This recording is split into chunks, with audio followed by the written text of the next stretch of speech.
What's going on, guys? Back at the build today. It's finally a gorgeous day up here in Massachusetts. It's been crazy. We've had snow, we've had rain, we've had wind. It's been absolutely crazy in the month of May here. But going off of that, what we're gonna be working on today is our headers and also our clutch. So you can see where we're at with the motor now. Basically everything is all buttoned up front like you guys seen in the last episode. So now what we're gonna do is basically just come on down here and start working on our header setup. We're gonna use our Nissan exhaust manifold gaskets here. So we're just gonna mount these up first, and then, like I said, we'll try to mount these up and see if I have to do any.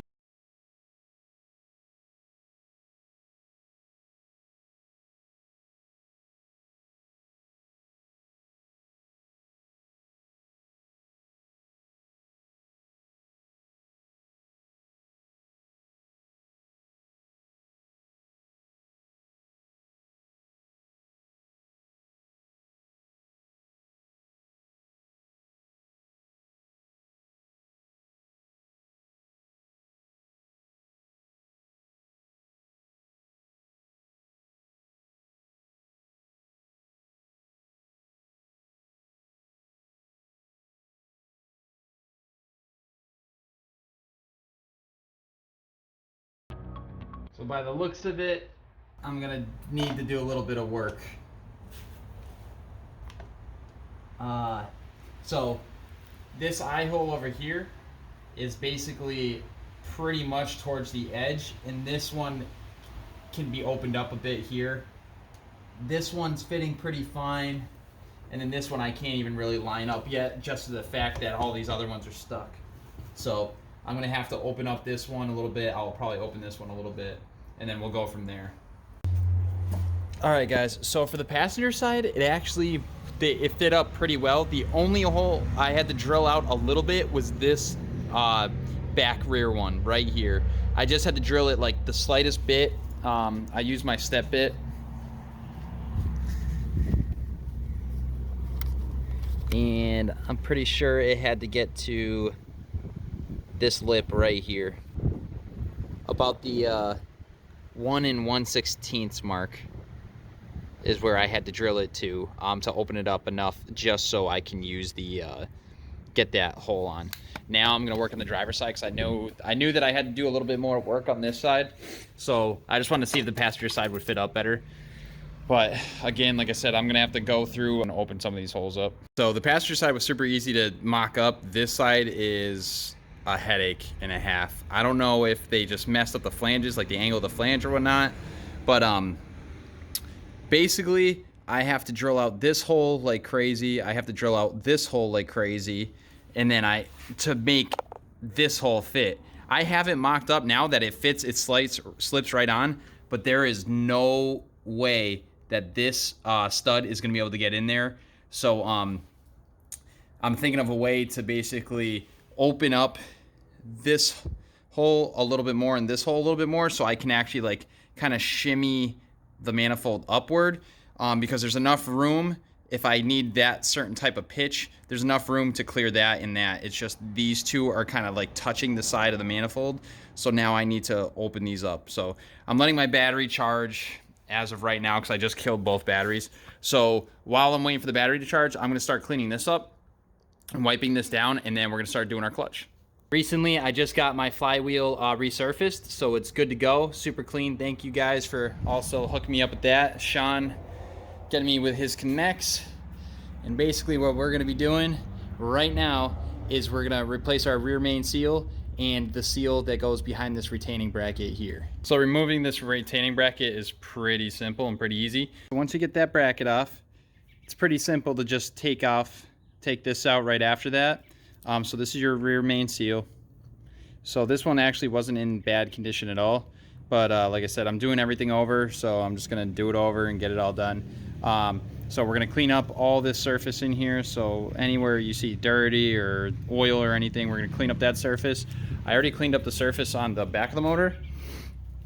So over here,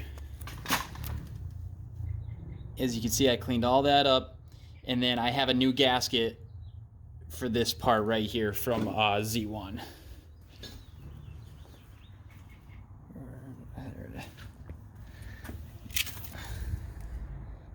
So right here.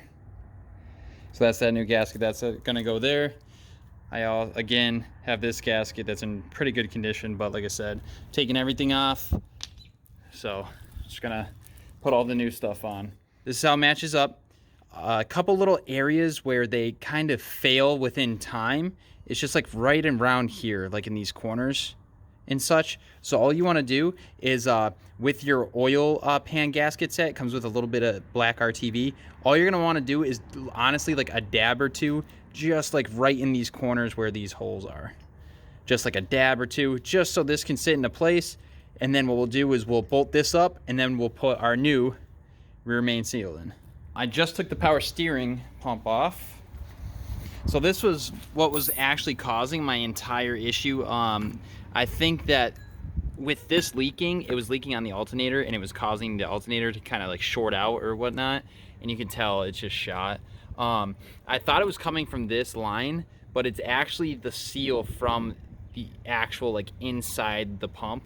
So I did get the rebuild kit from Z1, so I'm gonna be doing an entire video on just how to rebuild this by itself. Another Nick no banger.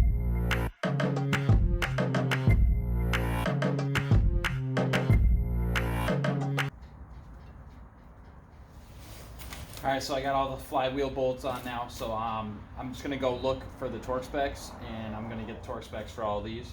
Okay guys, so our flywheel is put on after that plate that we put up here, and then I just torqued all these down to 65 foot-pounds of pressure. And now what we're gonna do is put our clutch disc up with our key. I'm gonna take this guy out of its wrapper, and then we're gonna place the key with it in the middle. So I basically just put the key in all the way in, and now our clutch disc is up there, so now we just gotta put the pressure plate on.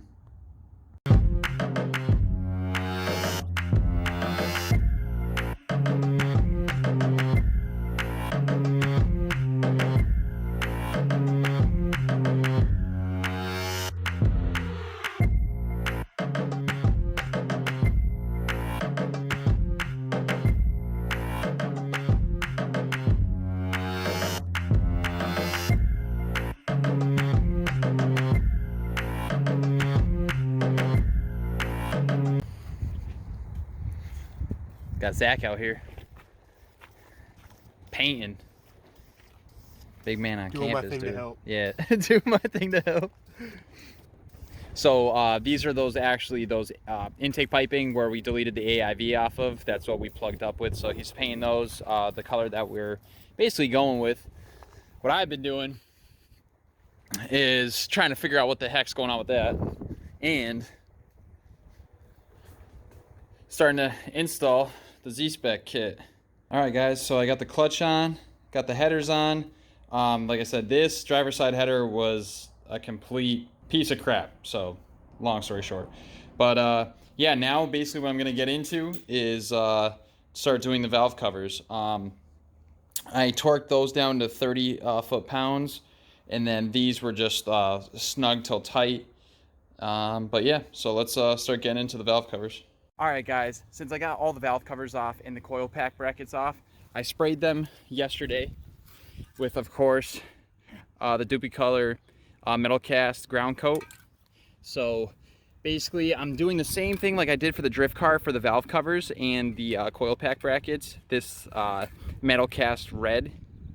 But this is the stuff that you gotta lay down first. So I did that yesterday, super shiny, super flaky, all of that. So now we're gonna lay down the red, and then after laying down the red, we're gonna do a couple coats. Then we're gonna start working on the water inlet piping and the plenum. All right guys, so I got the first coat down of the red. So the directions, like I said before, just say lay down like a lighter coat for the first one, and then you're gonna lay down 2 more medium coats after that. So you can see if there's a little bit of gray here and there, that's okay, because you're gonna cover those with the next 2 coats coming. But this already looks amazing again. I love this. Like, this color is so freaking nice. It's ridiculous. But we're gonna do 2 more coats of this, and then like I said, we'll get into the plenum and those water inlet piping. All the coats are laid down, so 3 coats, 1 light, 2 heavy, or 2 like medium to heavy, and it looks amazing. So I'm just gonna let it sit in the sun right now and dry. I just figured out that I have to go run to AutoZone to get some more like brake cleaner, carb cleaner to clean off the plenum, just because after sandblasting there's still some sand in there and like little like nooks and crannies. Basically, if you look like down in here, there's still some sand down there. So I'm gonna grab some brake cleaner, some carb cleaner, get all that junk out of there, and then I'll take off all of these extra nuts and bolts, and then we'll primer and then paint. So after primering the plenum and the coolant bypass piping here, I basically put like 2 coats of primer on it, and then from that I basically sprayed like a light coat of this paint here. So did a light coat of that really quick, and then I did another 2 coats after that. I started on the bottom first, so I let that dry, and then I flipped it over and then did the top, and it looks amazing, guys. This color combo is gonna be so sick. So this is kind of like a narty gray, and I can't wait. Like, it came out really, really good. Alrighty, guys, so clutch is on, torque down, headers are on, valve covers are on, injectors are in, everything on the front's on. So we're getting there. It looks gorgeous. I can't wait. So now tomorrow I'm gonna clean up the training tunnel, the bell housing on the inside. I have to get my new throwout bearing pressed in. That's basically it. Like, we can start bolting stuff up like real soon. So super pumped. We got everything painted, from like the alternator bracket to those AIV pipes to, or the air intake pipes to the other intake pipes to the plenum to the balance tube.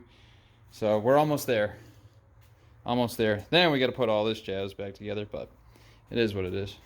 So being back home after today being a long one, messing with those headers, the clutch, the valve covers, and all that jazz, I actually came home to something pretty sick today from one of you guys, and I am super appreciative of it. Mohammed, thank you so much for my mask during this whole COVID crisis and everything. This means a lot. I mean, this is probably like my first actual fan mail, and this is like probably one of the sickest things ever. So thank you so much, man. It means a lot. And as soon as I came in today, I just couldn't believe everything, and it just put a big smile on my face, because like, I mean, with everything going on in the world, people still do care, and you guys are watching, and you guys are following the build and stuff, so it means a lot to me. Going off of that, the main issue that I would say with today's project were definitely those AJP headers from Amazon.